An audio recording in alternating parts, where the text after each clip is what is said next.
Hello, AP Chemistry students. These are your notes for topic 8.8, properties of buffers. So today's enduring understanding is that a buffer solution resists changes to its pH when small amounts of acid or base are added to the solution.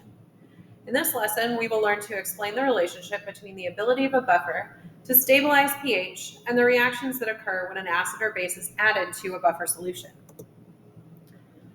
So a buffer solution is one that contains both the conjugate acid and the conjugate base pair. So, for example, if we added hydrochloric acid, the conjugate base for that would be the Cl negative ion. Buffers are able to maintain the pH of a solution when small amounts of acids or bases are added to the solution because both the acid and the conjugate base are present in that solution. So there's a molecule available to react with any acid or base that is added to the solution. For this reason, buffers maintain the pH of the solution. Buffers are frequently used in fish tanks so that the pH of the water can be maintained in the range that the fish can still survive. And another example of a buffer solution is your blood. So the buffering capacity of your blood means that the pH in your blood doesn't fluctuate. This is important because when you breathe out, you're breathing out carbon dioxide, and that's carried in your blood, which is an aqueous solution. Carbon dioxide, when dissolved in an aqueous solution, forms carbonic acid. So we need that buffer solution to keep our blood pH from getting too acidic. As you go through the homework, it's going to ask you some situations about whether a buffer solution will be formed. So here are some instances and the situations that produce buffer solutions. So if we have a solution of a weak acid, that's mainly acid molecules with very few of the conjugate base ions present in the mixture. So here we have ethanoic acid. We're adding it to water, and it produces hydronium ions and ethanoate. So the two ways that we could produce a buffer solution with this ethanoic acid would be either to add extra of the conjugate base ions. So we could add something like sodium ethanoate. This will dissociate in water, and so we have these free ethanoate ions floating around. Or we can add some sodium hydroxide, enough to react about half of this acid, and by reacting about half of that acid, we reach the midpoint of this reaction, and so it transforms the mixture into a buffer solution.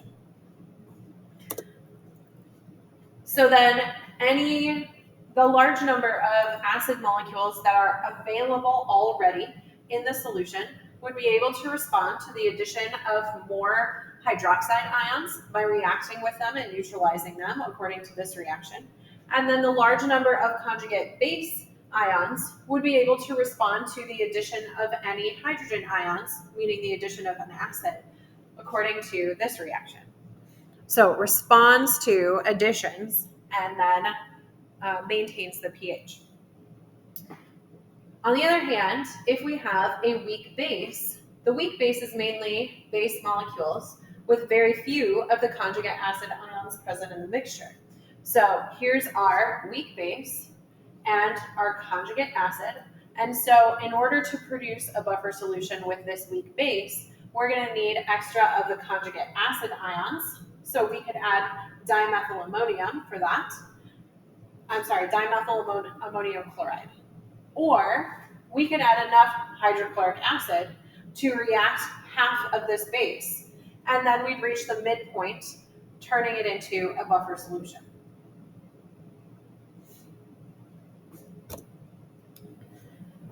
So again, the large number of base molecules would be available to neutralize any addition of acids, and the large number of conjugate acids would be able to respond to the addition of more hydroxide ions, thereby maintaining the pH.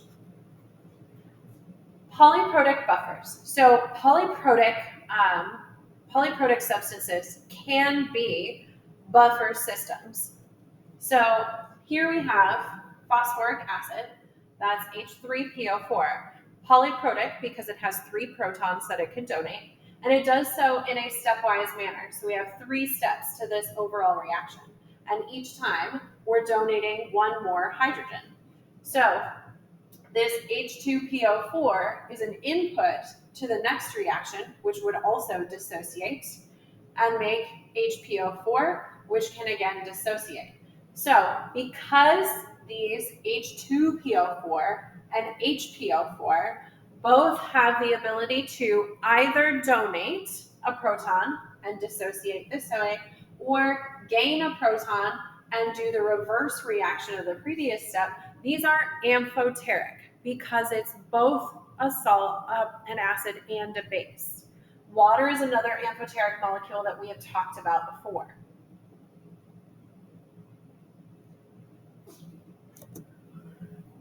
So a mixture that has large quantities of an amphoteric molecule and its conjugate can also act as a buffer.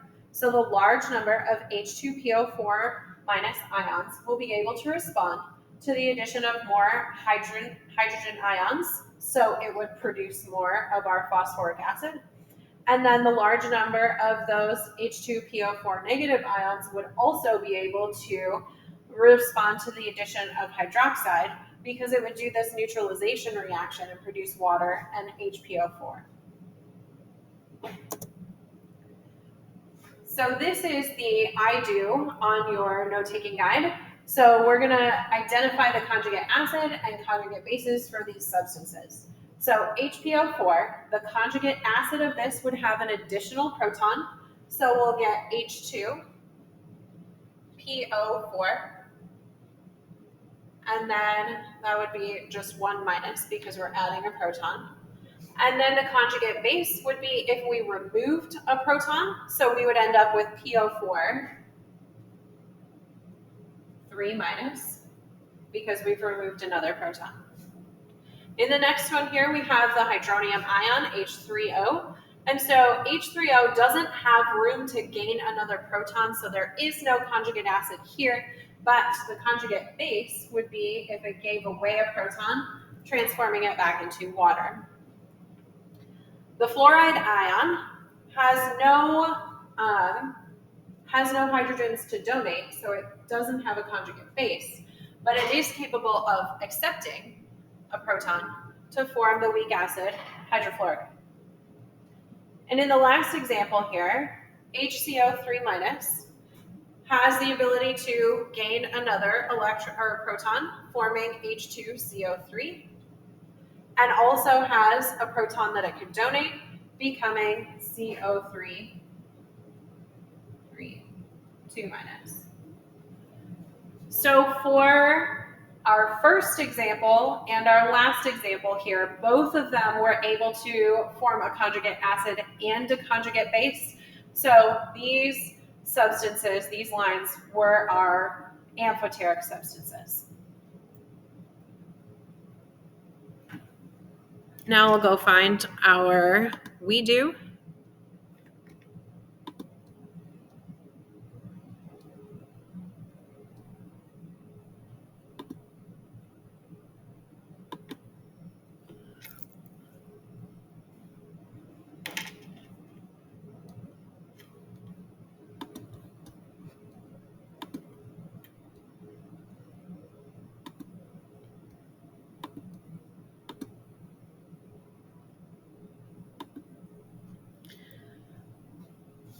Okay, so this is our we do.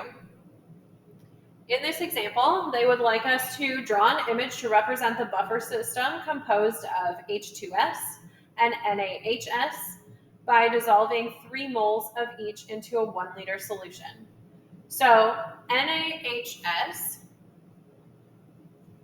when dissolved, is going to produce Na plus ions and HS minus ions. So HS minus would be our conjugate base for our hydrosulfuric acid. So we added 3 moles, so I'll use 1 particle to represent a mole of each. So I have 1, 2, 3 HS molecules. And then I also want to, it says include spectator ions. So our spectator ions are going to be the sodium ions. They are called spectator ions because they don't participate in the reaction. But again, I added 3 moles of those. So here are my Na plus ions. And then I also need my HS, the conjugate base. 1, 2, 3 of those. Next, it asks me to write the reaction that would take place if a strong acid, like the hydronium ion, were added to the system.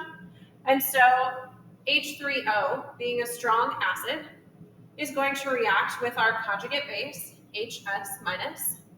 And when it reacts, it will produce water and H2S. The next example says write the reaction that would take place if a strong base, like hydroxide, were added to the system.